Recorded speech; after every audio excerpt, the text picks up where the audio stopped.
கடுகுவிதையளவு விசுவாசம் உங்களுக்கு உண்டாயிருந்தால் நீங்கள் இந்த காட்டத்திமரத்தை நோக்கி, நீ வேரோடே பிடுங்குண்டு கடலிலே நடப்படுவாயாக என்று சொல்ல, அது உங்களுக்கு கீழ்ப்படியும்.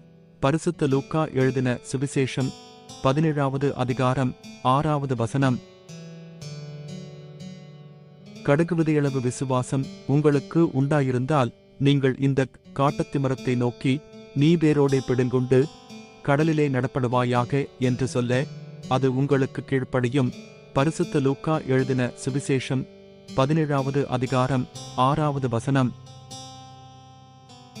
கடுகுவிதையளவு விசுவாசம் உங்களுக்கு உண்டாயிருந்தால் நீங்கள் இந்த காட்டத்திமரத்தை நோக்கி, நீ வேரோடே பிடுங்குண்டு கடலிலே நடப்படுவாயாக என்று சொல்ல, அது உங்களுக்கு கீழ்ப்படியும். பரிசுத்த லூக்கா எழுதின சுவிசேஷம் 17வது அதிகாரம் 6வது வசனம். கடுகுவிதையளவு விசுவாசம் உங்களுக்கு உண்டாயிருந்தால் நீங்கள் இந்த காட்டத்திமரத்தை நோக்கி, நீ வேரோடே பிடுங்குண்டு கடலிலே நடப்படுவாயாக என்று சொல்ல, அது உங்களுக்கு கீழ்ப்படியும். பரிசுத்த லூக்கா எழுதின சுவிசேஷம் 17வது அதிகாரம் 6வது வசனம்.